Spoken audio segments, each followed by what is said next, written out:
It's time to celebrate the Hearthstone New Year!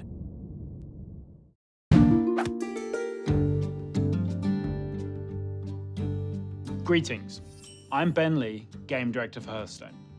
I'm an avid player and have been since launch, and have played thousands of games over the last 6 years. It is an honor and a pleasure to be a part of the team, and to be here today to talk to you about the game. Every day, millions of you have been playing Hearthstone, so on behalf of the team and Blizzard Entertainment, we want to thank you. We are incredibly grateful to you for your continued support and loyalty. Today, we're going to be talking about what's next for Hearthstone and our exciting plans for the future. But before we do, let's take a quick look back. The Year of the Dragon saw more content than ever before. We've had 3 great expansions, a huge amount of awesome PvE content. This is the big one, folks! We're taking the fight to evil! Multiple large-scale live events, and last but not least, the introduction of a brand new way to play in Battlegrounds. With the climactic ending of the year-long battle between the League of Explorers and the League of Evil just behind us, it is time for something new to rise. The Year of the Phoenix.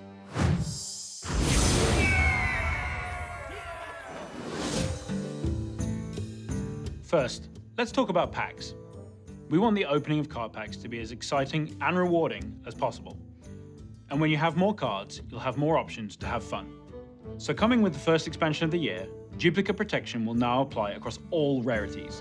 What this means is that you will no longer receive more than 2 copies of any common, rare, or epic card from a pack until you have owned 2 copies of every card of that rarity from that set. We're really happy with this change, and we hope you will be too. We've also heard a lot of feedback that if you haven't played Hearthstone in a while, getting back into the game can be difficult. So we're making significant improvements to our returning player experience, including the ability to earn a competitive deck for the class of your choice. I like your style. With Battlegrounds, we introduced a brand new way to play Hearthstone. This is something we are committed to doing more of in the years to come. We believe that Hearthstone can be a home for different ways to play card games, and are exploring multiple endeavors on this front.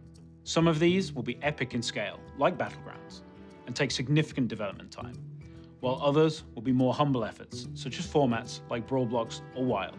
If there's a particular format or idea that interests you, let us know. We'd love to hear about it. There's a huge amount of content coming in the Year of the Phoenix. During each standard expansion phase, there'll be at least one major event like the Fire Festival, free PvE content, and significant updates to Battlegrounds. Let's take a look at some of the key content and systems that you can expect to see in the Year of the Phoenix. During Phase 1, we're updating our ranked systems for Standard and Wild. We hope the changes will make ranked play feel more fun and rewarding. In Phase 2, we plan to introduce a new fun way to play that uses your collection and will be similar in scope and scale to Arena. And finally, for Phase 3, towards the end of the Year of the Phoenix, we plan to launch a rework of our progression systems, including the addition of achievements. Throughout the year, we'll be providing you with more details and unveiling more of what we're working on. Check out the full roadmap on our website. In a moment, I'll be handing things over to other members of the team. They'll be revealing our next expansion, Hall of Fame changes, quality of life updates, and providing more information on some of the content and systems that we've revealed for the first phase of the Year of the Phoenix. Right now, we have one last secret to reveal, and I hope you're prepared for what's next.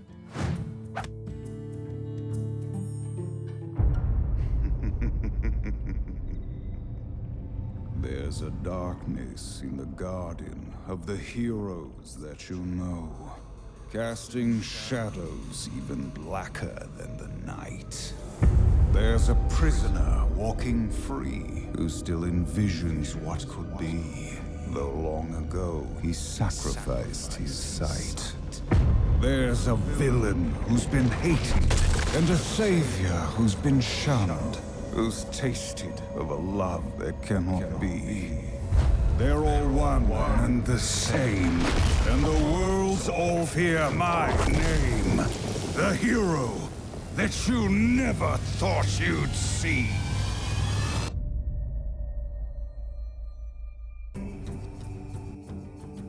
Hello everyone and welcome to the Year of the Phoenix Showcase. I am Brian Kibler, joined by Dean Ayala and Chad Nervig from the Hearthstone team. Thank you very much to Ben Lee for that introduction and a lot of stuff to talk about today, huh guys? Yes, there's a ton of stuff that I'm excited for. You know, the ranked revamp. I think Demon Hunter is the thing that's, clearly on my mind as we watch that video. Chad, what are you excited about? Demon Hunter. Demon Hunter, yeah, the new class, right?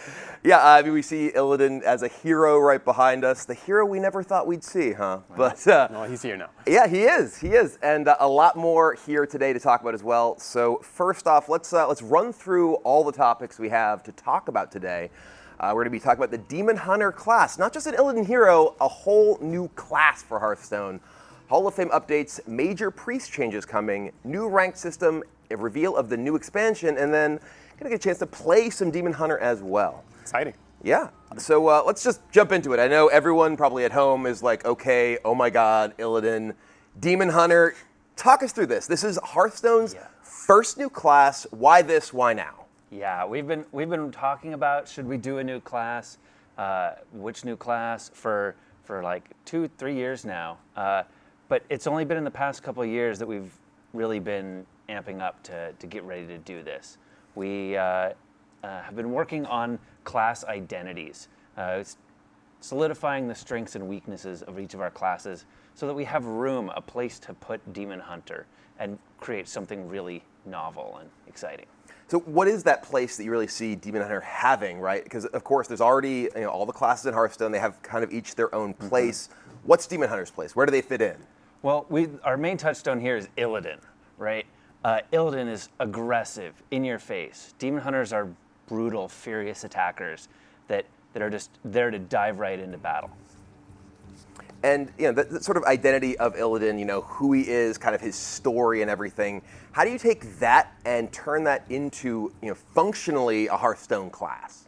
Well, we're trying to deliver on this unique gameplay experience. I think the first place that we should talk about is their hero power.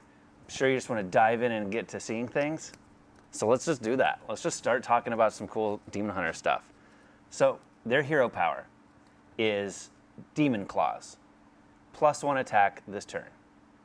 I'm not excited. That's like a druid hero power, but worse. Why is this what you're telling me? This is the big cool new thing. It's only 1 mana. Okay. All right, we see it right there. So permanently only 1 mana baseline. All right, so he's going to show up his brother right there. He's like, you take 2 mana to get +1 attack? No, you get some armor, sure, but takes 1. I'm going to hit you. I only pay the 1. Okay, so how did you get to this being the hero power for Demon Hunter? We tried a lot of different things here, but ultimately we wanted to deliver on Demon Hunters being like in your face, constantly attacking. And not just the hero power. There's a variety of ways that Demon Hunters get to attack. We've also got spells and weapons also on Demon Hunter. This sounds like you're gonna show me some spells and weapons. Sure. Huh? That's what everyone wants to see at home, right? Yeah. Well, I think when we're making a new class, the thing that we always come back to is like, what is the thing that makes this class feel unique to the other classes? How is it different than Rogue? How is it different than Warlock? Because there's some thematic similarities from the other classes, but mechanically, how does it feel a lot different? And I think having a 1 mana hero power really helps us solidify Demon Hunter as something that feels a lot different. They're attacking all the time. They're taking advantage of their attacks all the time. Whereas Rogue is they're trying to avoid combat by backstabbing, eviscerating, going around, their opponent. Demon Hunters are really in your face all the time, using weapons and all kinds of stuff. So you just show your opponent how it's going to be. Turn 1, exactly. Let's go, punch you in the face. Yeah, right exactly. away. It's a little bit actually jarring in playtesting, where it's like, okay, we're getting prepared for this game, and you're getting hit in the face like right away. It's like, you're already ahead. What's going on here? It really sets the tone for the game. Yeah. So let's look at a couple ways that they can attack. All right, we talked about their hero power, but let's also take a look at Chaos Strike. Chaos Strike is a simple, basic spell for Demon Hunter. Gives them attack this turn, and draws a card. Card draw is also a strength of theirs. Okay, so comparing this to, say, a warrior, right? And crucially, just looking at this, not only does it give you the 2 attack, but your hero power adds to whatever attack you have. Yeah. So it's much like kind of a heroic strike out of warrior. You can use it alongside a weapon, for instance. But with the card draw, you were saying the Demon Hunter is much more about not necessarily big hits, but just constant attacking. They get to keep sort of churning through their deck, finding more tools to help them in that onslaught. Very agile. Yeah. I think one of the important things to note about Chaos Strike is that it is a basic card. So just like Fireball for Mage, for example, is, they're spell slingers and they do a lot of things that deal with dealing damage with spells. And they have cards like Sorcerer's Apprentice that take advantage of casting a bunch of spells, whereas Demon Hunter in their base set, they're going to have a lot of things that allow them to attack, and a lot of things that take advantage of that. Yeah. Okay. So let's look at another way to attack. I'm let's in. look at a weapon. All right. Let's see Umberwing. Umberwing is this great early game weapon. 2 mana, 1/2, but it also gives you some board presence. So this kind of is reminiscent to me of Muster for Battle, Little right? Muster Like for Battle one vibes, of the really powerful cards that Paladin had in their arsenal for a long time. Not quite there, right? It's not quite as impactful, but obviously a little bit less mana too. Yeah, a little bit different. Some of the same vibes. Have some fragile minions out there. They're probably going to die and be able to get in your face a little bit. But you can see that the weapon, the spells, the hero power can all stack and combine, so you can get just enough attack damage to kill off key enemy minions and such. So they like attacking, and they have these cards that let them attack. What other sorts of cards do they have to support that? Well, there's also synergies related to that. Because they can attack so reliably, even if nothing else, just the hero power, we also have built these sort of synergy cards. So let's take a look at Satyr Overseer. Satyr Overseer is a strong early game minion that also, as you attack, summons additional allies for you. And you say combine this with Umberwing, right? You have the Umberwing on turn 2, get a couple of 1/1s. Exactly. You then have that weapon already in play. You play this guy on turn 3, you attack again. Now you have just a board full of stuff, and you're picking apart your opponent's board. That seems really powerful. But suppose you didn't draw your Umberwing. How about another alternative, another way that you could attack? All right. And you still want to attack on turn 3 with your Satyr Overseer? Let's look at Twin Slice. Twin Slice is 0 mana, gain 1 attack, and add a second copy of this. So it's kind of similar to a Twin Spell, or maybe similar to a Backstab sort of thing. But just very versatile, flexible. That card, I think, is the sort of thing where you look at it and it's like, okay, yeah, this doesn't do that much, but then you think about it, it's like, oh, it costs 0. This is kind of like a backstab. If you just use it twice, it's 2 damage to something. You obviously have to attack it too, but can add up. And with all these attack triggers, seems like it has the potential to be a really core card to their kit. Yeah, you're going to be seeing Twin Slice in a lot of decks in the next year. I think it was a card that we talked about setting the power level of and wanting it to be in a place where it was quite powerful, because it really does set the tone for what we want Demon Hunter to be about, which is like I'm talking about, kind of being an aggressive attacker. There's also like a bunch of different ways to use it. You look at a card like Twin Slice, and then you look at something like Gadget and Auctioneer. Right. That's just kind of 2 cards, right? And being able to utilize a lot of different weapons that we're going to talk about a little bit later. So there's lots of different ways to utilize Twin Slice. You're going to be seeing a bunch of it.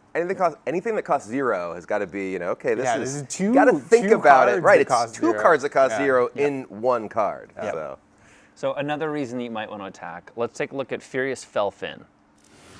So this is an adorable Murloc, first of all. He's recently become a Demon Hunter. But if you've attacked this turn, he's also a very powerful rush minion for only 2 mana. Yeah, 4/2 rush for 2 is very strong. It's pretty good, yeah. And again, if you don't have any of these other synergy cards to help you attack, at least your hero power is always available for only 1 mana. Do you think that card is stronger or cuter? Yes. Okay. No, that's an appropriate answer, I guess, sure.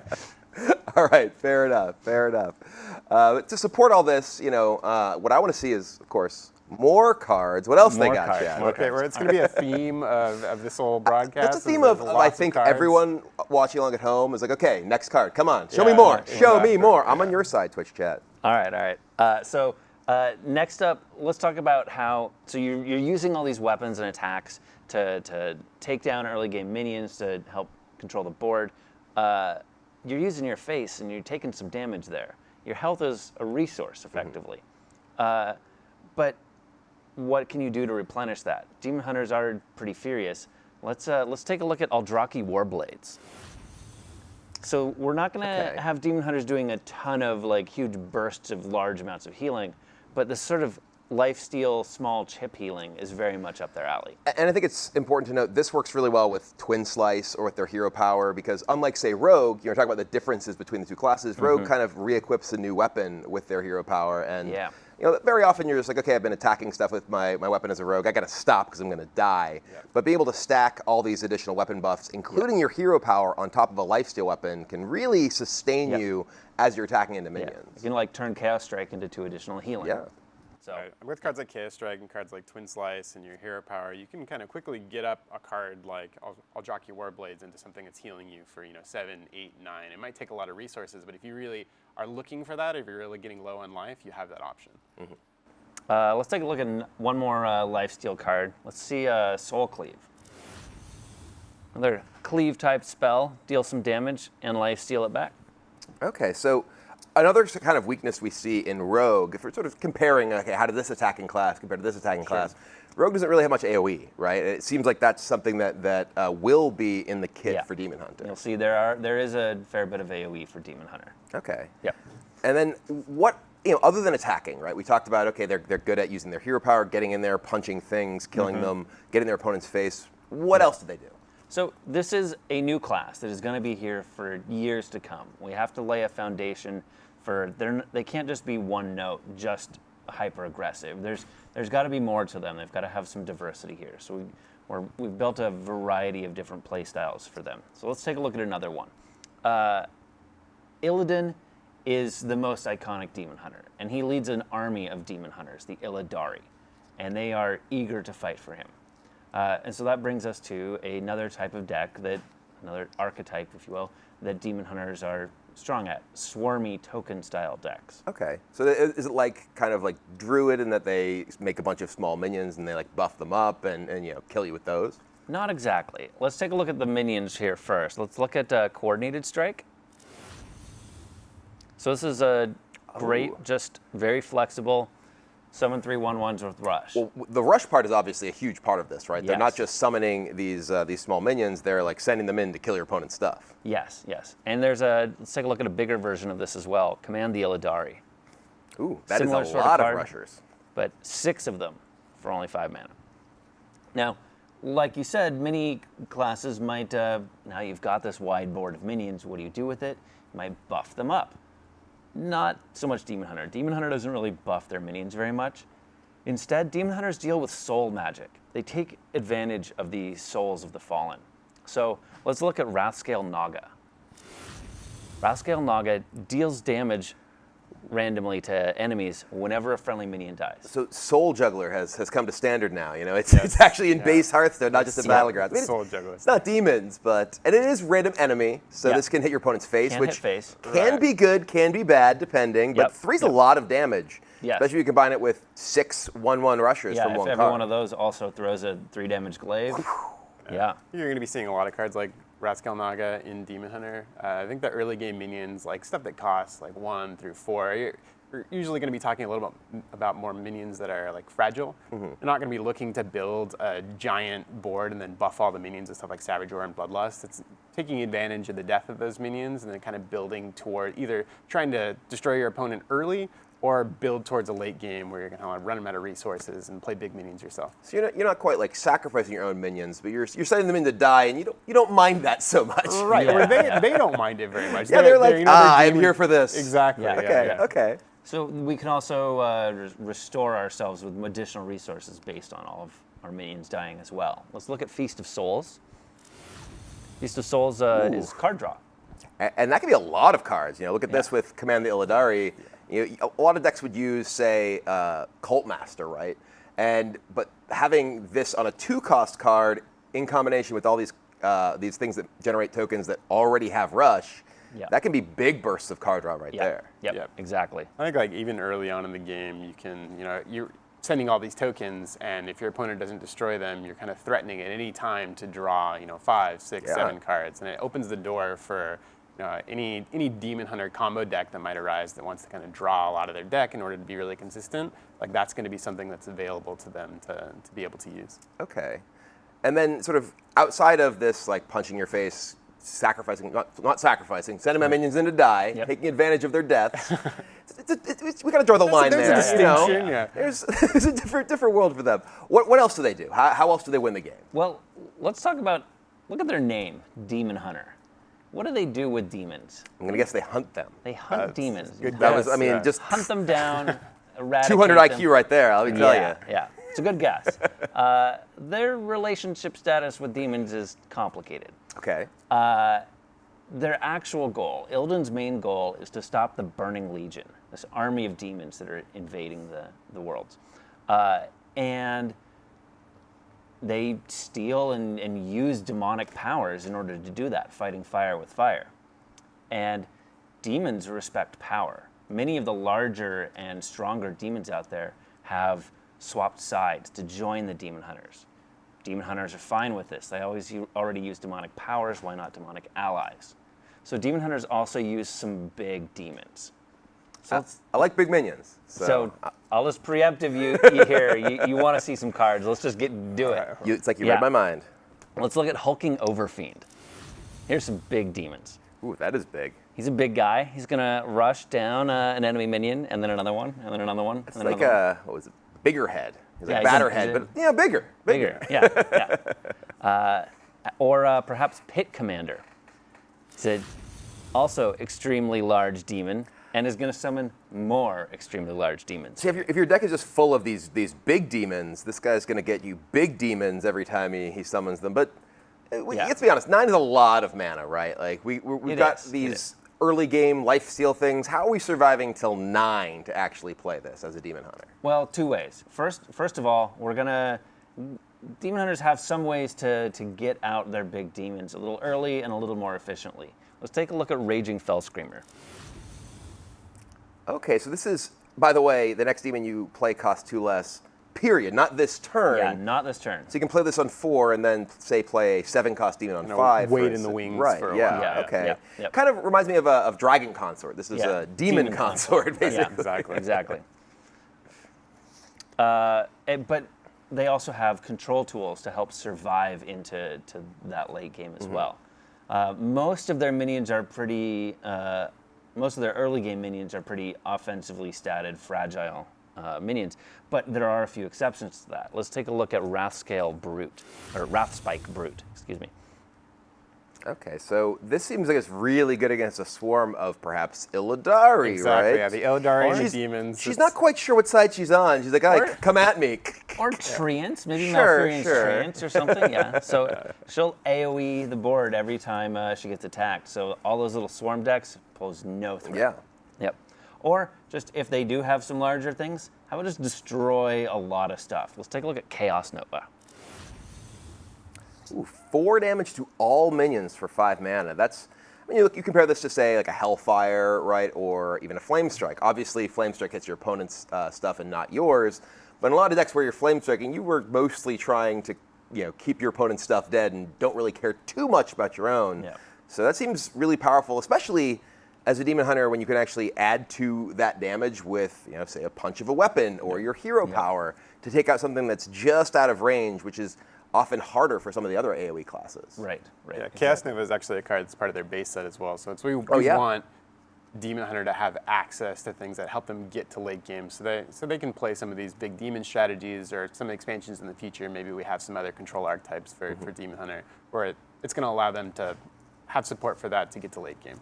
Okay, and obviously we have now sort of a few things that demon hunters do, a few strategies they have, but a lot of classes kind of have their own unique mechanics, overload, combo. Does Demon Hunter have anything that's just exclusively theirs? Yes, they do.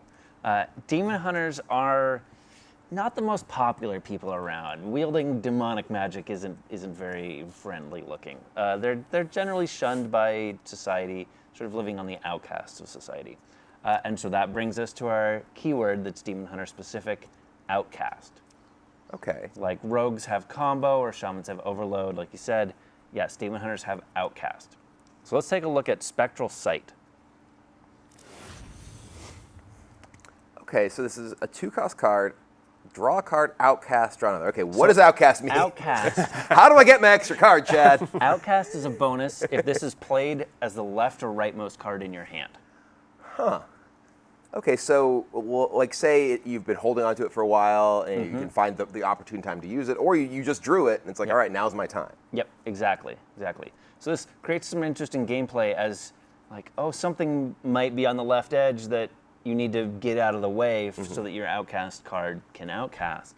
So it creates some interesting gameplay across all the cards in your hand. It's interesting in gameplay and interesting in deck building. Interesting in gameplay just because you're going to end up choosing to play a way that maybe you wouldn't have otherwise. Maybe you're planning for this Outcast thing 3 turns from now. So you think, maybe this card on the left side of my hand, I should get rid of it because I want to do this thing at some later point in the game. Well, it kind of even makes you think of all your cards differently, right? Yeah. Because if you're like, okay, this has this bonus, I want to try and maneuver to get that bonus, that makes me think about when I want to play my other cards and not just this one. Yeah, exactly. And I think during deck building, if you have a bunch of Outcast cards in your deck, then you might be a little bit more motivated to have more lower cost cards. Because if you get that 9 cost card over in the left side of your hand, it's going to be pretty hard to get rid of that at any point. So triggering Outcast tends to be a little bit easier, the lower cost stuff that you get. Sure. But it's not always, you don't always want to cast Outcast immediately when you draw the thing either. So it's kind of interesting. It'll change the way you play and change the way you deck build. Yeah, that makes sense. Sometimes you draw one of these cards and it's like, oh man, I had a good play that I was planning to do, but I could play the Outcast card now for the Outcast bonus. If I don't play it now, it'll probably be a while till I get back to it. Yeah. Okay, You have to- definitely seems really cool. Yeah. Let's take a look at another example of this. More So cards. first of all, I-Beam here. I-Beam, iconic Demon Hunter ability. 3 mana, deal 3 damage to minion, heal yourself a bit in the process.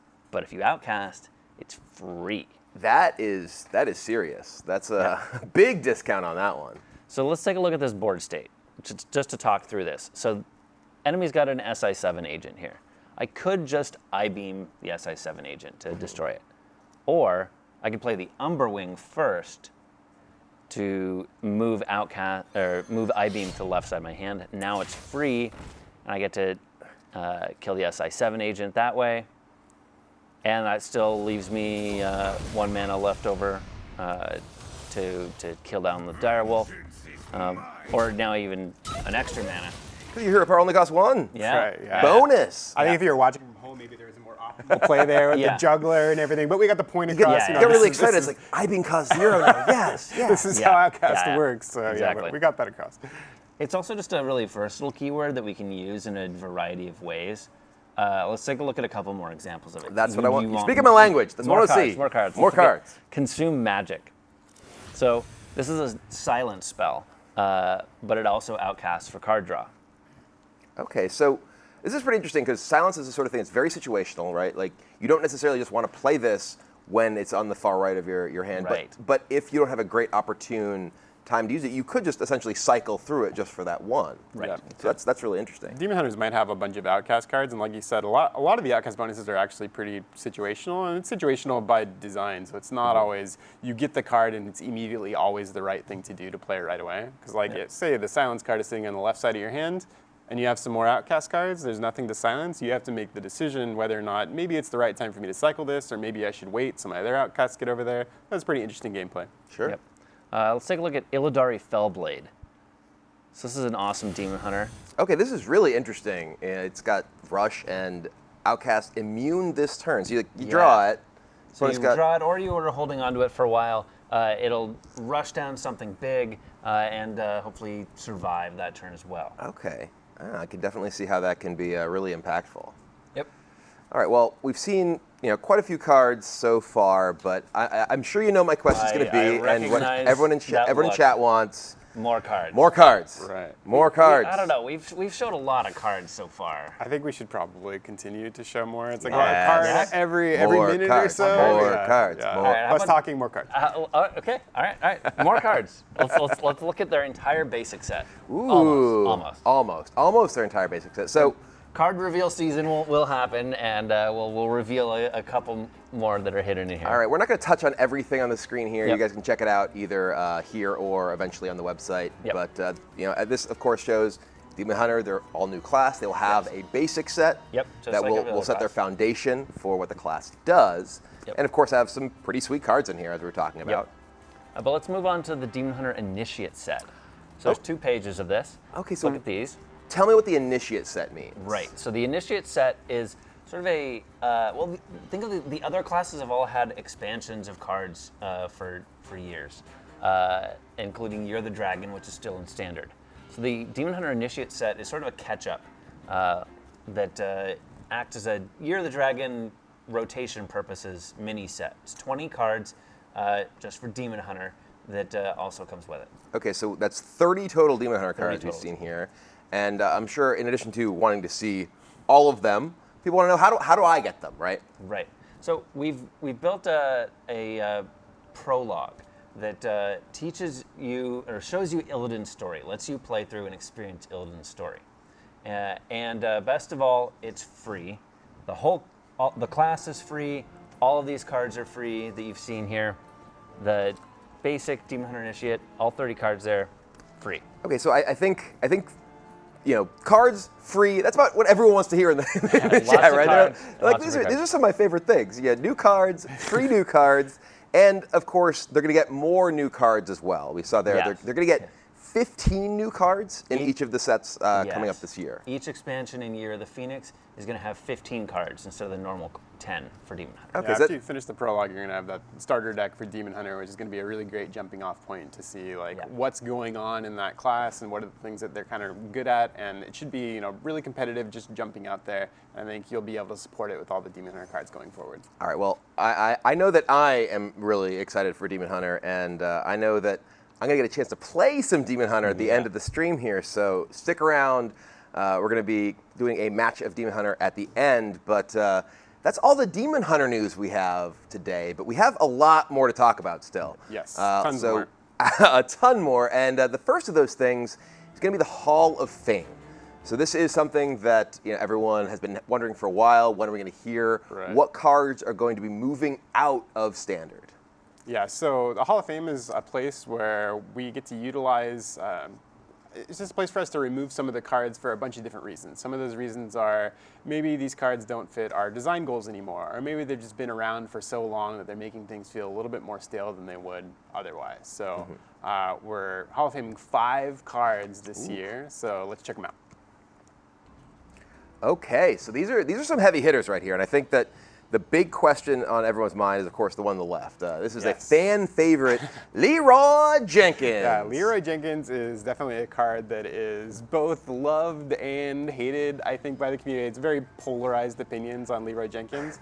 I think among these 5 cards here, I would split them into 3 categories. The first category is both for Leroy and Mountain Giant. They're both very powerful win condition cards. Win conditions in a different way, but win conditions nonetheless. For Leroy, I think when we're playing a bunch of Demon Hunter in playtesting, you'd be ending a lot of games with Leroy. I think you've been playing Hearthstone for any amount of time. You've been Leroy Shadow Stepped probably a few times. In the same turn, for instance. Yeah, in the same turn. So a bunch of different classes have been utilizing Leroy as a win condition for a very long time. And while Leroy is a character that we really love, that we're probably going to come back to, maybe not in its current form, at least in Standard, Leroy is a character that we want to be around in Hearthstone. I think that there'll just be different ways for each of these classes to end games as opposed to just having Leroy. Do you guys have a plan to introduce a replacement for the fun and interactive copy pasta for chat? I'm sure I depend on chat to come up with copy pastas it's on you. their own. Yeah, It's on you out there. I'm sure they'll be able to figure it out. I believe. Mountain Giant falls into kind of the same bucket in that Mountain Giant comes out in turn 4 in decks like Handlock, comes out pretty early in Mage decks recently. So having those decks play a little bit differently, we really like those strategies. So you can expect there to be replacements for cards like Mountain Giant, but just in ways that make the classes feel a little bit different. We see something like Abyssal Summoner already, right? Right, It comes exactly. down. It's like, I care about you having a big hand, but it's not just the same giant minion coming down on turn 4. Yeah, we want to support those decks, and a lot of times, a lot of classes don't really have an option to deal with something as big as a Mountain Giant on turn 4, at least in Standard. So having different ways to do that every expansion, I think, is better than having the kind of the same cards contributing to the same archetypes year after year after year. Well, speaking of the same cards, kind of, well, not the same archetypes, but doing the same thing year after year, there's a lot of people who I think have been very sick of mind control tech for a very long time. It already got removed from Arena a while ago. Yeah. What's the decision to remove it from Standard here? I think mind control tech is an example of a card that just doesn't really match up with our design philosophy anymore. It's like really high impact early game randomness. I think in Standard, you can get yourself in situations where you just want to play a bunch of minions. And I mean, that's your strategy. You're an aggressive archetype. You're swarming the board. And mind control tech just comes down on turn 3 or turn 4. It takes your biggest minion. It doesn't really feel like there's anything that you could have done. against that kind of thing. And we tend to design less of those cards these days. And Wild is a little bit less of a problem just because of the power level of Wild is so insanely high that mind control tech is kind of not really a big impact there. But in terms of Standard, we just thought it's time for mind control tech to go. We're not really designing cards like it, and we don't really think it makes that experience more fun. So it got the boot.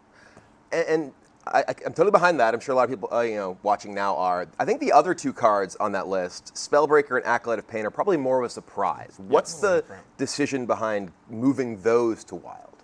Yeah, I think they're both in their own category as well, in that they're both neutral cards that do this niche thing that all classes kind of share. Like if you're playing a combo deck, for example, and you want to draw a bunch of cards, you have a package of Acolyte of Pain and Novice Engineer and Loot Hoarder, and everyone sort of shares that. And whenever we make new card draw cards, it's hard to make them at a much higher power level than those cards because they're already fairly powerful. So you just end up with these decks that they draw a bunch of cards and they're using the same package. And not only that, they're using the same package of neutral cards. So all the classes actually play very similarly to each other.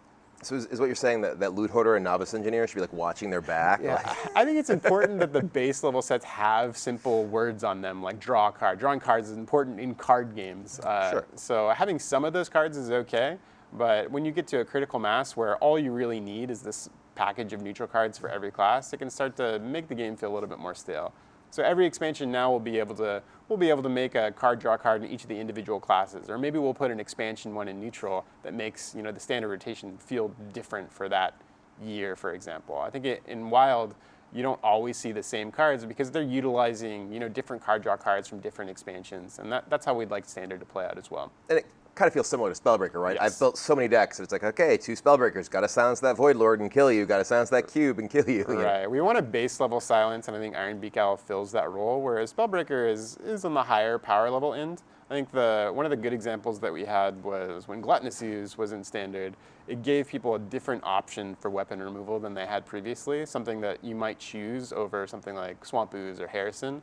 So being able to make another silence card in an expansion is something that we're kind of excited for, to make the game feel a little bit different.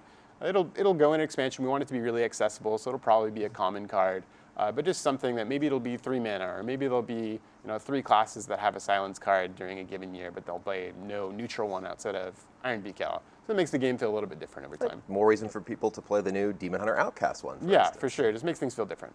Okay, cool. And in addition to the neutral Hall of Fame stuff, one of the big things that people have been asking that's been kind of on the radar for a while were these changes coming to Priest, right? Yes, yeah. So this is something that's been talked about for a very long time. I believe you have tweeted about it. This is sort of something Sure, I think a bunch of people on the team alluded to it. So talk me through the thought process of sort of revisiting Priest in the Basic and Classic sets right now, what the decision making was, and why you made the decision you did.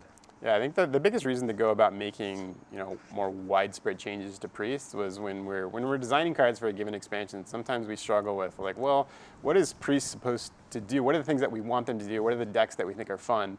And then how difficult is it to support those archetypes based on the cards that they have access to? Mm-hmm. I think the really powerful pieces that Priest has, like Northshire Cleric and Power Word Shield, are good at cycling cards, but they're not necessarily good at being something that really helps you get to late game, or helps you control the board, or helps you become a control archetype, which is one of the things that we thought the Priest should be good at. Like, they're good at healing and keeping their minions alive and healing themselves, so they should be good at getting to late game, but they don't have a really good baseline of stuff available. So we wanted to make a bunch of changes to maybe help with that. Okay, so we have not only some Priest cards which are going to the Hall of Fame, but some others that are being introduced, and then some that are being changed entirely. So right. A lot of changes. Let's take a look at that first list. Absolutely. Which are the Priest cards that are going to be sent to the Hall of Fame. One that you mentioned already, Northshire Cleric, along with Akanai Soul Priest, Divine Spirit, Holy Fire, Shadow Form, and Prophet Valen. And clearly, this isn't just the most powerful cards, right? This Hall of Fame sort of selection process. No one's sending Shadow Form out because right. It's just been oppressively powerful. Yeah, those Shadow Form decks are too much. Yeah. So I think there's 2 groups here. One of them is the Northshire and Divine Spirit group, which is, these are really, really powerful cards in Priest that, in Divine Spirit's case, support an archetype that's kind of just been around forever. It's not really that fun to play against, and I think for Priest players, they'd rather have something different expansion to expansion themselves. Oh, I mean, I can speak personally as someone who's played more Priest than any other class, that every time I build a deck and I'm like, this should probably just be better as a Divine Spirit Inner Fire deck, but I just don't want to have to do that again after so many years. Exactly. And the other 4 cards like Velen and Shadow Form and Soul Priest and cards like that are, they say do a particular thing that we're not really planning on helping players finish that dream. So like we removed Mind Blast and put it to the Hall of Fame, and I think for Velen's like, wow, that was the card. Was my jam. Right. That was what I did. So we're not really planning on for Priest having a bunch more of those cards in the future. So we wanted to just move those cards to WoW, because why have them if we're not going to allow players to accomplish those dreams, and replace them with cards that are going to help support Priest archetypes that we want to support, and make some changes to their base set in terms of power level that also helps get them to a point where they can play more control archetypes and they can support decks that are actually going to get some more cards in the future. All right, well, let's take a look at those new cards that are being introduced to solidify these Priest themes. We see Psychic Conjurer, Power Infusion, Scarlet Subjugator, Kulturan Chaplain, Shadowward Ruin, and Natalie Celine, the new legendary.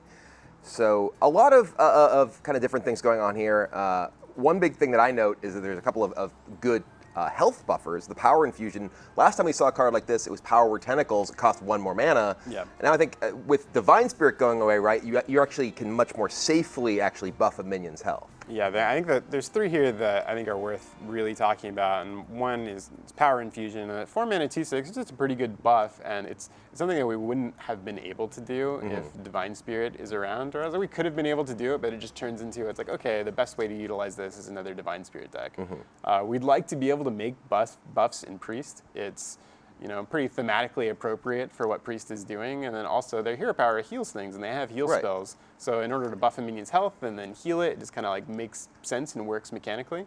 So it's something that we want to do, but it just became hard to do because Divine Spirit existed. One of my favorite style of Priest decks was always kind of the mid-range minion deck, where it's like, I'm trying to control the board with my minions, keep my minion alive with heals. Yeah. And a lot of times it felt like, well, I didn't really have the tools I needed, or else my deck just became a Divine Spirit Inner Fire deck every single time. Yeah, exactly. And I think the other 2 cards, Shadowward Ruin and Natalie Celine, are their base level control cards for Priest. One of the things that we struggle with is that we go to make a Priest deck and we go to make a Priest control deck, and they don't have a lot of great options in terms of how do I get to the late game, and then once I get there, how do I win? So we have to build all of that into the expansion, and if any of those cards miss or don't work in that particular archetype, the whole archetype kind of fails. Well, that's one thing that I've talked about for a long time, is that with the sort of dearth of good control tools in the Priest Classic set, you had to keep making Psychic Screams and Plague of Deaths and all these mass hysterias, all these new mass removal effects, and now with Shadowward Ruin in the Classic set,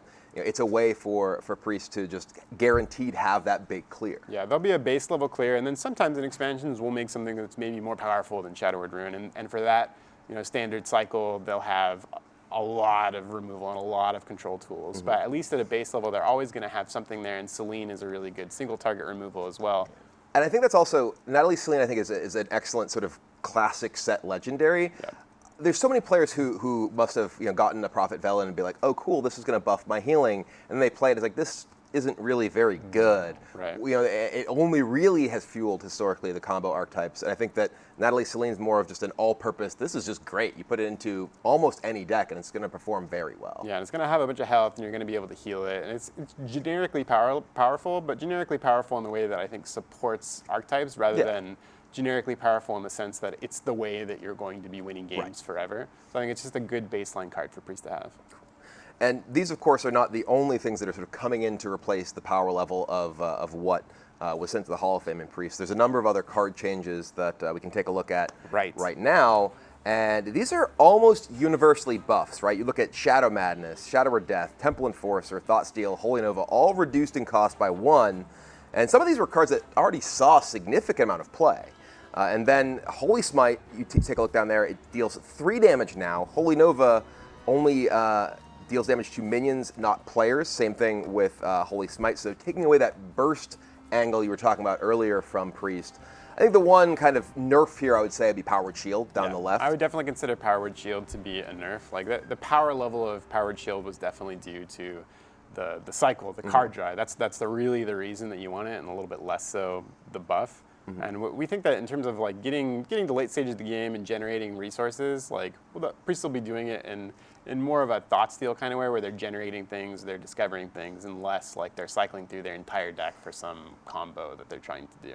And Power Chose wasn't exactly like, it was a powerful card, but it wasn't like an exciting card. It's like you put this in your deck because you could, and you felt silly not to because it was, well, this has a positive effect, costs me 1 mana, draws a card. Yeah, we put it in every deck. Yeah, we talked a lot about like priests having 28 slots, Yeah. No, Powered Shield is still like it's situational now. Some decks may run it. There's going to be times where there's going to be the combo deck, or there's going to be the Chef Nomi, where you're trying to draw through everything. You're going to have Auctioneer. Priest will still have a bunch of low-cost stuff. And Holy Nova and Smite, I think, are like the trio of cards, along with Shadowward Ruin and maybe also with Selene, that these are base-level cards that are actually going to be really likely to get you to later stages of the game, where you'll have a base-level set of stuff, so we can focus the expansion on having those win conditions. And I think a lot of times when we talk about Priest, people ask like, well, how does Priest win the game? And I think the answer to that is we're going to try to make the expansion content have those different things. So you're ending the game a little bit different each individual expansion, but you have that base level set of stuff, so we don't have to build it in every single year. Well, as a longtime Priest player, I'm very happy that I won't have to Divine Spirit Inner Fire every time I want to build a deck. Yeah. So thank you guys for talking about that. But we have a lot more to talk about, of course. Sure. Yeah, let's get into more stuff. We got the ranked system revamp. That was another thing that Ben talked about in his video. Can you talk to me about what the changes are and why they're being made? Sure. I think the first big visual thing is you're used to, what is the old system? It's ranked 25 to 1. And once you get past 1, you get into Legend. And Legend is staying basically the same, but the rest of the system is totally changing. So you're going to go from Bronze 10 to Diamond 1. There's going to be 5 leagues now. See that As you on the can screen see here, there's Bronze, Silver, Gold, Platinum, and Diamond. One of the biggest changes is before you would reset 4 ranks from where you previously were. So if you're rank 1, you would reset to rank 5, and then you would fight your way up through the system after that. In our new system, everyone at the beginning of the season is resetting to Bronze 10, and they're going to try to fight their way back up to where they were before. Okay, that'll take a while though, right? Yeah, I think there's a caveat here in that based on how you did in the previous season, we're going to give you a star bonus that allows you to get through the system a lot faster. So you're going to be acquiring rewards along the way. So at each breakpoint, like at Bronze 5 and Silver 10 and Silver 5 and Gold 10, there's going to be that area where you can't derank anymore. I think players were really happy with that when we did that to our current system, so we're keeping that in the new system as well. And there's twice as many of those. Yeah, and there's twice as many. So, and every single rank is going to have 3 stars as well. So one of the examples that we like to give is if you were Legend the previous season, based on where you were in Legend, you might get 10 or 11 as a star bonus. Okay. So when you win that first game, you might win 11 stars. So you're going to rifle all the way through the system very quickly. So it's not just bonus stars like we said before. You just start with more stars. It's actually you get multiplicative number of stars with each win. Right. You get a ton more. I think one of the base level things to get across is it should be really better for everybody. If you're a Legend player and all you really care about is being super competitive with other players and you want to be the top person in the world, you're actually going to get through the system faster. Even though you get reset all the way back to the beginning, you're still going to get through faster than you were previously. And if you're someone that just plays a little bit every month and wants to see some form of progression and be gaining a bunch of stars and getting rewards along the way, then you're going to be able to do that as more. So speaking of the rewards, there's a lot more of them, right? Right. Yeah. We also wanted to significantly improve the rewards for the ranked system, and we're attacking that from 3 different angles. First of all, the end of season rewards, the chest at the end of each month that you're familiar with, that was like dust and golden commons and rares. We're switching that over to card packs, epics, rares. We want to help diversify your collection because we think having more cards, more standard cards, is gonna help you play more decks and have more fun with Hearthstone. Another thing we're doing is the first time that you pass each of these ranked floors, especially this is targeted at our newer players, the first time you pass each ranked floor, we're giving you immediate rewards. So the first time you hit gold 10, you'll get 4 random classic rare cards. Or the first time you hit legend, you'll get a free legendary. That's legendary. Yes. And finally, the card back.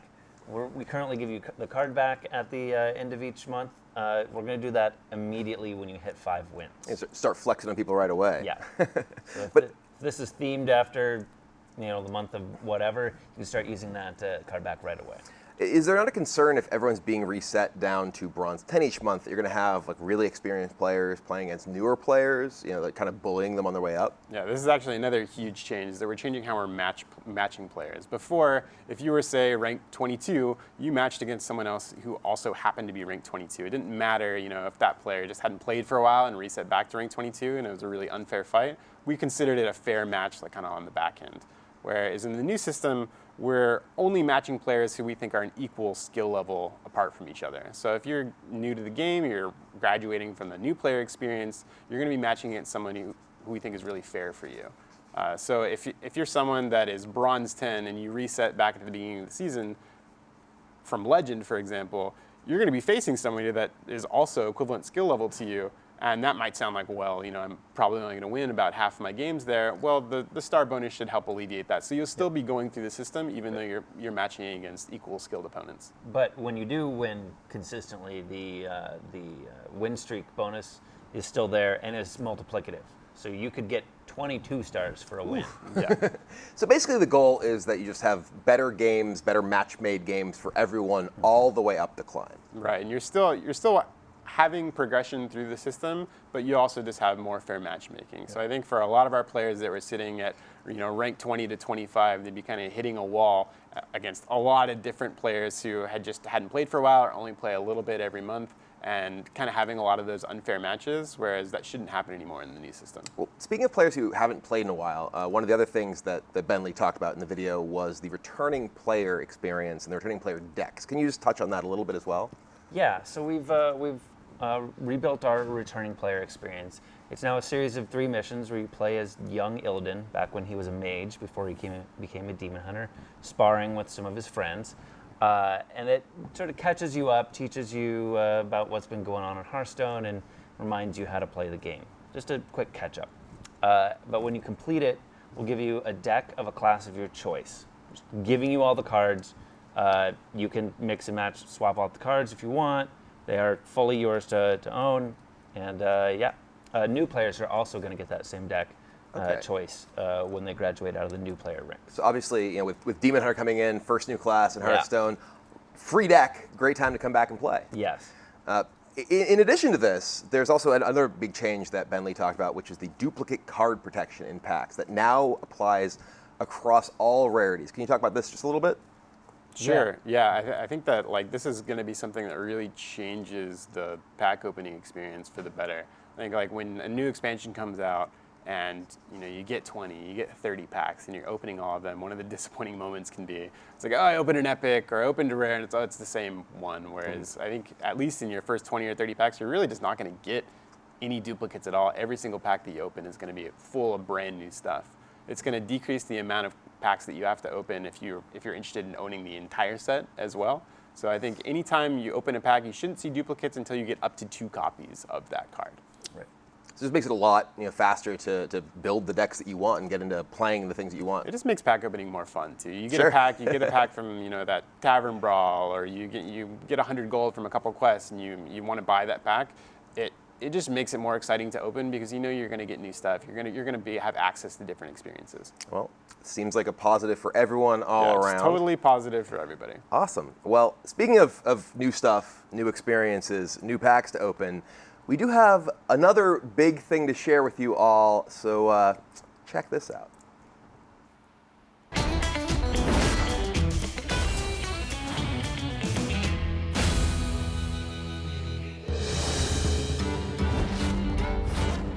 We took a big risk with this unclaimed storage locker, but I got a good feeling about this one.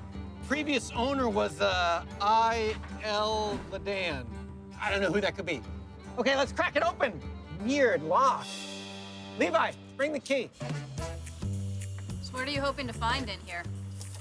Loot! Or at least something we can use for the Hearthstone expansion. It fits! It's my smiley face emoji. Okay, crew, let's see what the cat dragged in.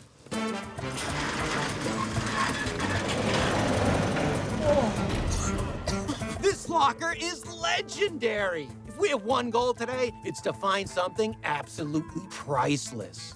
This looks like a bunch of personal junk. Yeah, keep looking, Val. Canned food, bottled water, MREs. This guy sure was prepared. Oh, check it out. It's an old tube television. That's worth 200 gold. Really? A video cassette player. That's like 300 gold right there. There's still tapes. 320. Dave, you can't just announce random prices for junk and expect us to believe that's what it's worth. Happens all the time in the storage locker biz. Let's fire this sucker up. Outland. A wild and dangerous world. Where you must scavenge what you need to survive. You will find no justice here. Only despair and darkness. But if you dare enter my realm, you are not. No, that's not what I was going to say. I should never have taught her to demon hunt. All the stuff in there is from Outland. Man, that place is awesome. Here, look, there's probably a bunch of cool stuff we could put in the set in this. Yes, imagine it. Ashes of Outland. Is this ash? This place is filthy. What do you want to do with this skull, boss? Oh, that is the skull of Gul'dan. Illidan used to hold this whenever he made dramatic emo monologues. Yeah, I remember that. Yeah, that was my favorite monologue. That's worth at least 1,000 Apexis crystals. Demon hunters can use the skull of Gul'dan for some pretty intense card draw. But if the skull is here, that means... There! The Warglaives of Azeroth, Illidan's weapon of choice. Oh, that's an easy 600 Azerite. So with these equipped, the Demon Hunter could get in like 4 attacks a turn, right? They don't really mess around. Yeah, it's insane, isn't it? Check this out. Oh. Doesn't work. Fell dog whistle. That's worth 50. 50 what? 50!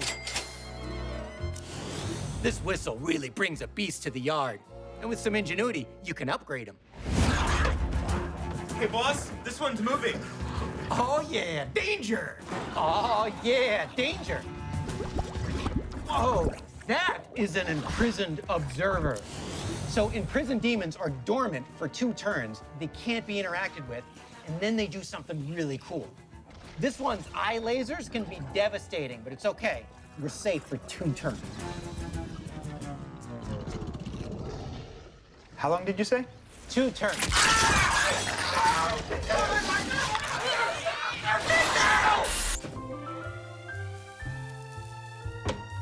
Hey, kitty carrier. That's worth a couple bucks. Hey, I found a spiky, jagged chainsaw and some metal snakes. Oh, weird. Yeah, I don't know what this stuff might be worth. We're gonna call my buddy Chad. He's my go-to guy for jagged, rusty chainsaws and metal snakes. Oh, yeah. What you've got there are relics of a couple of primes. An amazing find. Primes are a new mechanic in Ashes of Outland. Here's how they work. They're powerful characters who get shuffled back into your deck when destroyed. Like Kargath Bladefist. If he's destroyed, he comes back, rebuilt as chainsaw-handed Kargath Prime. A 10/10 who gives you armor? Nasty. And those snakes belong to Lady Vaj. Spell damage is great, but when she comes back, she's bringing a handful of spells with her. In Ashes of Outland, there's a new threat. A rusted legion that's remaking minions into mechanical monstrosities. Yeah, that's great. But, I mean, look at this stuff here. I mean, this is worth at least, like, what, 60,000 Dark Moon Fair tickets? Best I could do is 250. What does this guy know? He doesn't know anything. I thought you said he was your chainsaw and snake guy. Yeah, but you know, the thing with a rusted chainsaw hand is you gotta find the right collector. Oh, nice dagger. It's 100 shards. Oh, poisonous. That's like 400 shards. Poisonous daggers are good times. Just, you know, avoid the pointy end. She'll be fine. Got some glowing orange mushrooms. Oh, these are glow caps. The Sporogar of Zangarmarsh would use these as a form of currency. There must be 20 glow caps in here. What's that worth?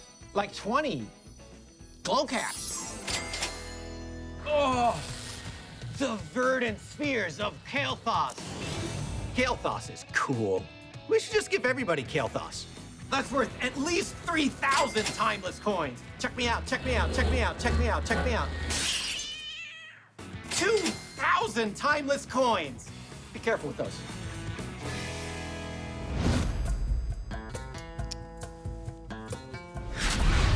Oh. Whoa. Okay, all right, hold still. I think what you're experiencing is called a metamorphosis. Is that good? It depends. Do you like to wear hats? So in this form, as a demon hunter, your hero power does 5 damage. Starting to really like demon hunters. I know. Hey, it's the key to another locker. Oh, wow. Somewhere behind one of these doors, in this maze of storage lockers, is the ultimate artifact. We're gonna find it. We're gonna scour this place. If it takes days, if it takes weeks, we Hey, Dave, is this it? Oh, that's it. Cool.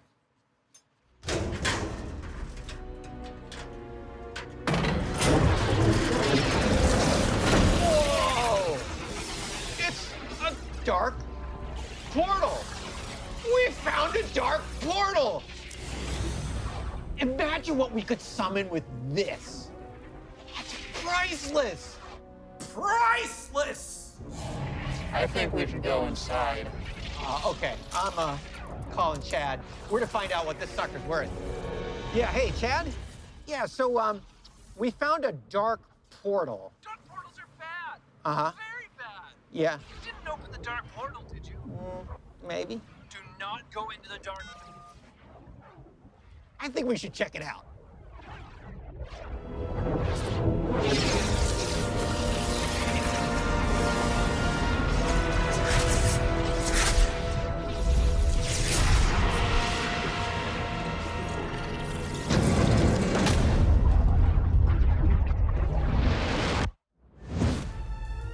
Everyone's gone, so I guess the locker's mine.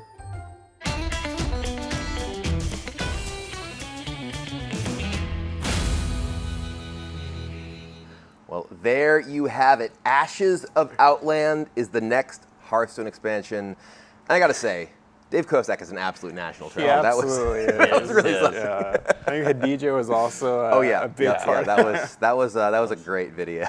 So fun. All right, well, talk to me about Ashes of Outland. What's the deal with Outland? Why are we going there? Outland. It's this awesome place. I know you played the Burning Crusade expansion for World of Warcraft a little bit. A little bit. I was the first level 70 on Ner'zhul. Shout out to Ner'zhul. Yeah, this broken world full of these diverse biomes like Hellfire and Blade's Edge and the beautiful swamps of Zangarmarsh. God, I love the Zangarmarsh. But of course, Black Temple, home of Illidan and the Demon Hunters, fits perfectly. Okay, well, you know what's coming next. All this cool theme stuff, cards. It's been about a minute. It's card o'clock. It's been about a minute. Yeah, he hasn't seen a card. We gotta keep feeding the demon. Yeah, it's the serotonin dropped that a little bit in my brain. It's like dopamine. All right. Well, let's talk about. You saw in the video here imprisoned demons. Yes. These are demons that start off dormant for 2 turns, but then do something awesome when they wake up. Well, let's look at another one. All right. Let's look at imprisoned satyr. Ooh, okay. So when this one wakes up, He's going to reduce the cost of one of the minions, hopefully a big one, in your hand by 5. 5 is a lot. 5 is a lot. And ooh, that's a big one in the hand right there with the Alex Straza. So we see it pop up. Boom. Oh, and crucially, that happened before the draw. So you can set this up and say, okay, only have this really big minion in my hand to reduce the cost of. Right, exactly. We think these imprisoned demons are going to be really exciting for the meta landscape here of Ashes of Outland, because they're not directly interactable while they're dormant, but both players can see them and prepare for them and play around them. It seems like there's a lot of sort of planning ahead of, okay, this isn't going to bother me for a while, but I got to figure out what to do when it pops up. Yeah, you can't stop the awakening from happening, but there's going to be a bunch of things that happen as a result of a dormant minion awakening. So both players can kind of prepare for it. As the player who's playing it, you can protect it and synergize with whatever's going to happen when it awakens. And as the player playing against it, you can kind of figure out what to do. Right. Yep. So another thing that I want to talk about, another card here. So Ashes of Outland returns to Outland. This amazing nostalgia. We've got these familiar places and faces, like Kael'thas and Lady Vaj and such.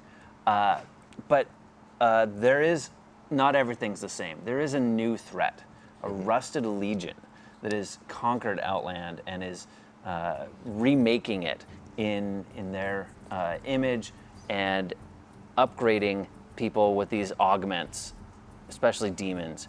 So the biggest example of this is primes. The Rusted Legion takes fallen heroes, friend or foe, and will return them to the battlefield, upgraded with things like armor plating and buzz saws and laser eyes. So as the resident chainsaw hand expert, are you the leader of the Rusted Legion? Is that? Not me, but someone out there is. Okay. Yeah. So let's take a look at another prime. You saw the Kargath and Lady Vaj in there. Let's look at Archspore Mashiffin. Archspore Mashiffin. Yeah, Archspore Mashiffin. He's the leader of the Sporagar. He's an early game taunt minion, pretty solid stats there. But when he dies, oh my, Mashiffin Prime. He gets big.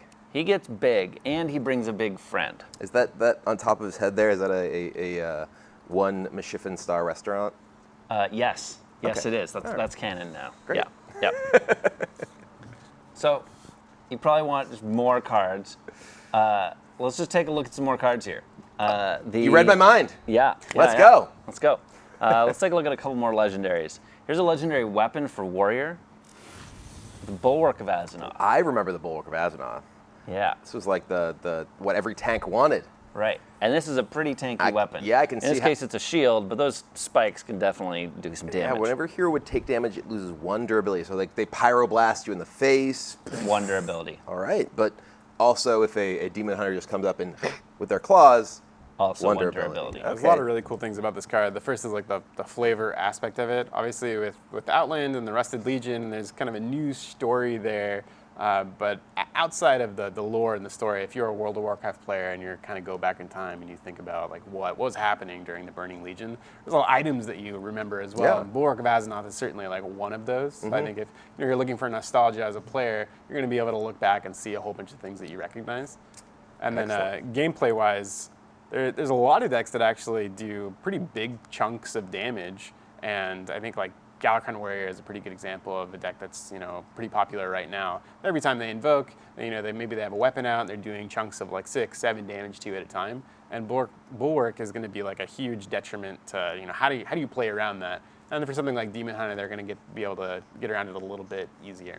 Yep. Sure. Yep. Let's look at another familiar face you may remember from Burning Crusade, Terran Gorefiend. Terran Gorefiend is a neutral legendary here that destroys all friendly minions. Okay. First half, not so good. Not as good. Death Rattle resummons them with a buff. Okay. So I can see a couple of ways to use this. One is you just have minions that are already almost dead, and you're like, I'm just going to bring this back. 2, you use it with like a Death Rattle minion. I know Mechanical Up itself is going to be rotating with Boomsday Project, but something like that, you suddenly trigger your Death Rattle, and then you get another one when this guy dies. Exactly. Okay. And he's a Death Rattle minion himself, yeah. so you can trigger him multiple times and resummon a whole board. etc. Yep. And then lastly, another familiar face. I want to bring up Kael'thas again. We saw this in the video, but Kael'thas is, there's something else you should know about him. What I want to know is how he got his third orb back after Dave dropped it. Picture was taken before. Oh, okay, the orb. okay. Got it. Orb glue. So Kael'thas is going to be arriving to the tavern a little early. Okay, how early are we talking? Today. Today? Today. Like right now? You could log in and get Kael'thas. Okay. Also free. Everybody, just log in now. Kael'thas. Now free Kael'thas. Right. Okay, and that's a really exciting card. That's a card that you can do a lot of crazy stuff with. Yeah. Every third spell you cast each turn is free. So like if I play, say I'm playing, I don't know, Shaman, right? It's like, okay, I play this, and I can play like Witch's Brew, free Eye of the Storm, or like, if I want to go really crazy, Totemic Might. So right away, because you have all the totems in play at the time. Yeah, exactly. Different classes will be able to take advantage of like Pyroblast people. A lot differently. Like we looked at Twin Slice earlier, and that's just Kael'thas Twin Slice right there. Like, what is the third card that we're casting? But we're going to be able to get a 0 cost thing like right away. And say Gul'dan. Yeah. Say I have 2 copies of Twin Slice.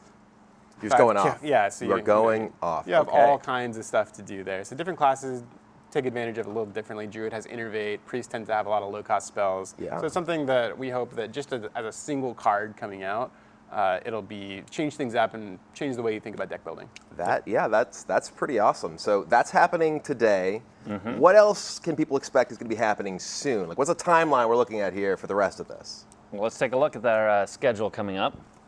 Okay, so the pre-purchase for Ashes of Outland goes live today, along with Kael'thas.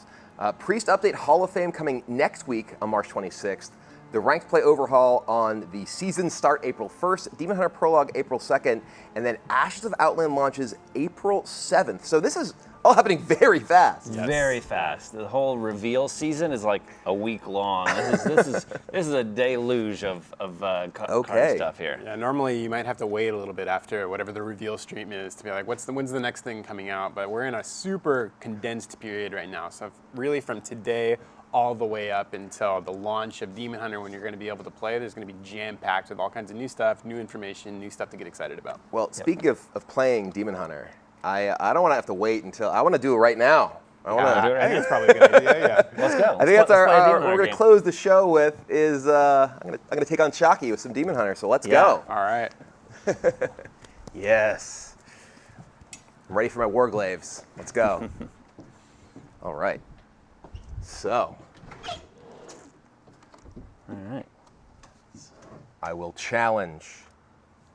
Boom. All right, so other than what I've seen so far, anything I should know coming into this battle with Chalky about Demon Hunter here? He's pretty good. It's true, Chalky is pretty good. Yeah, he's decent at the game. But I mean, I'm going to be the Demon Hunter. We'll see what he's going to be in just a sec. Yeah.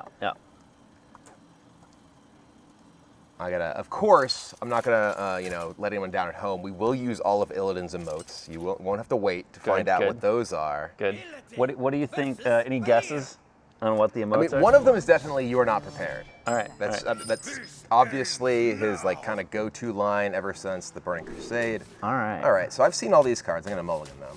All right. I'm guessing there probably aren't necessarily cards we haven't seen that are just be revealed in this, but those also just don't necessarily seem like great early plays anyway. Right. There might be one or two in here, but we'll see. Umberwing, Twin Slice, Coordinated Strike. Yep. I am ready. So first off, turn 1. As always, threaten. There it is. There you go. There it is. All right. Well, now we'll greet him. Evil draws close. All right. And this is a new card, by the way. Yeah. A 7-cost 4/3 weapon also damages minions next to whoever your hero attacks. Okay. Well, we'll punch him. Turn 1 hero power punch. Yep. There we go. So this is a pretty interesting card. I mean, it was up on one of those slides that we saw before. Didn't have a chance to go over it. It's kind of like the Death Knight Warrior weapon. Shadow you just get it here. Yep. Obviously doesn't change your hero power like that does, but. Oh. Hello, Pharaoh Cat. Ooh, all right, well, all right, so we drew an Outcast card. It's right there. I want to play the Umberwing, though. Okay. We'll get to this eventually, I feel like. Yeah. This is going to get me 2 1/1s right now. And then I'm going to protect my 1/1s with this Twin Slice. Sounds good. Boom. And then... Okay, so it's not quite like Twin Spell. Not It goes to the exactly right of your Twin hand, Spell. which is Yeah. relevant for, Yeah. where your cards go is actually very relevant for Outcast. Outcast. So that, Yep. that being something to keep Yep. keep in mind is important when you're playing Demon Hunter. Exactly. All right, well, I got a couple of souls already. We're going to make some more next turn, I feel like. So we need to find something to do with all these souls. Chaos Nova. All right, well, I think we're just going to play this. Yeah, sure. And it is sort of interesting because I can so easily hero power. It's like, do I want to just use this to do 1 now? But I think I'm going to hold on to the weapon for now. You can hold on to it. Yeah, we're going to hold on to this and say go here. You don't have another weapon that you're planning to equip soon. I do here, but that's Yeah, a ways out. That's a ways down. But also, that's 7 mana. That's kind of clogging up your ability to outcast. It is. So.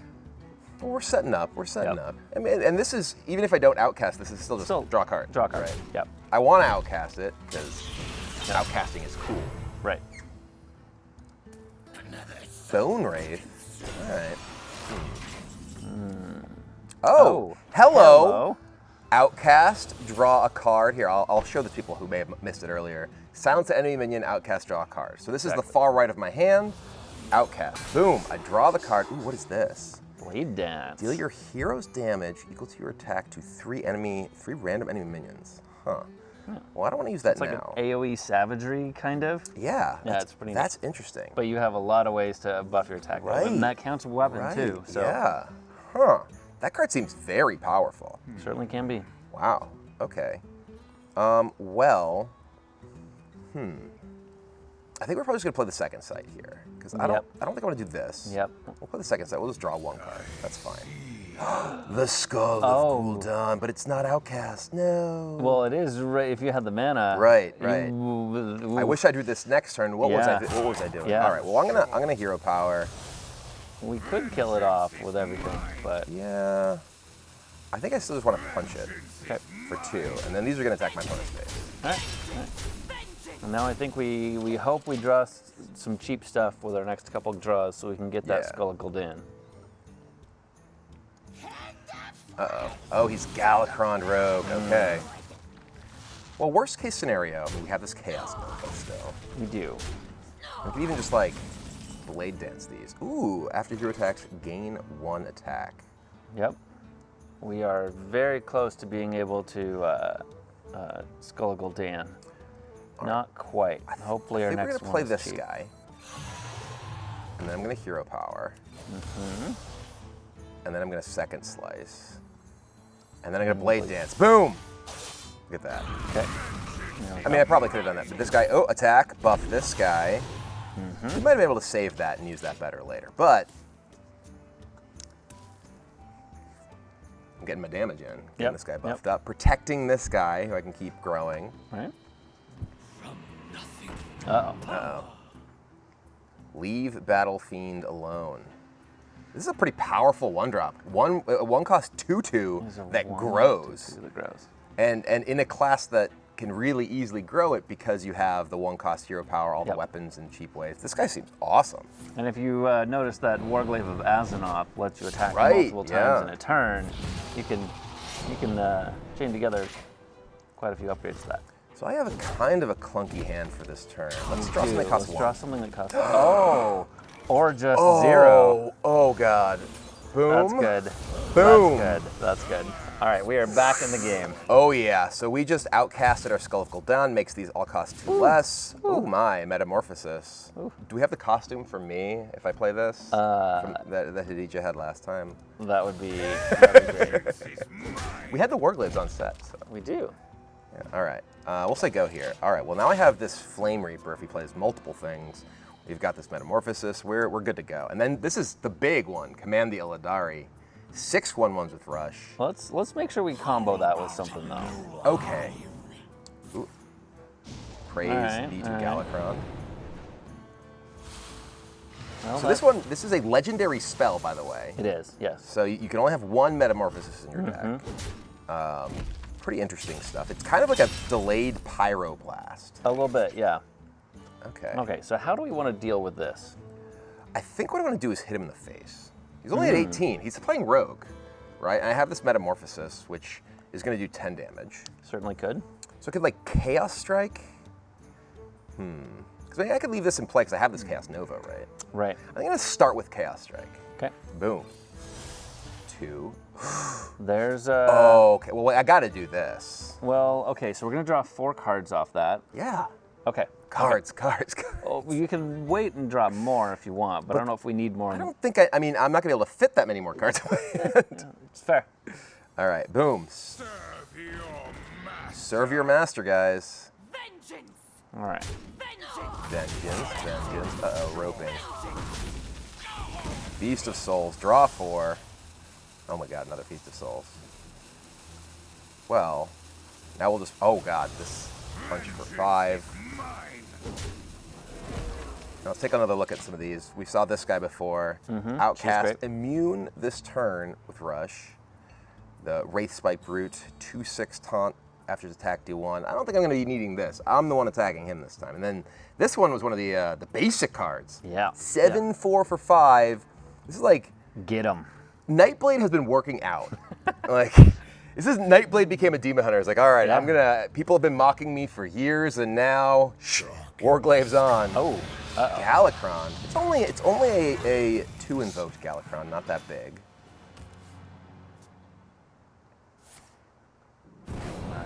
Okay. All right. Okay. Warblades. So, So my hero power still costs 1 when I switch? Still costs 1. Okay, so... if you want to be able to attack this turn, you might want to need hero power first. Well, I'm going to attack with this. And then, well, so this would be 2, then 1, and then 5 for this. I think... But you haven't attacked with yet. Oh, this is your attack, not damage. Oh, yeah. Good call. Good. Yeah. But I have Twin Slice. You can use Twin Slice for Boom. that. Exactly. All right, we'll get the 1 from Twin Slice. Okay. Turn on the Glaive-bound Adept, Crunch. Then we'll Metamorphosis. Now I am complete. Oh, that's cool. The wings come out. I got wings now. I can, boom! Yep. That's a cool animation. Oh wait. How is it even possible? I'm not gonna finish this without using all the emotes. My thanks. A blunder. A blunder.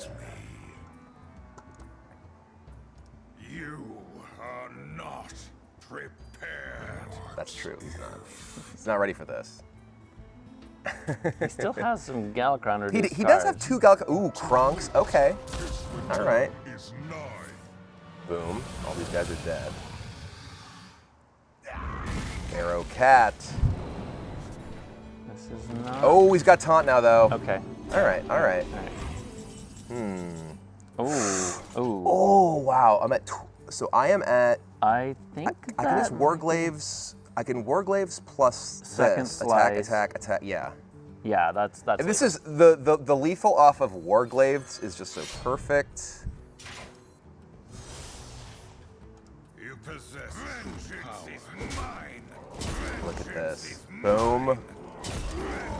Boom, and kaboom to the face. 100% win rate on Demon Hunter. Right here. World's best Demon Hunter right now. No one else can possibly top me, right? True. I cannot. All right, well, that was awesome.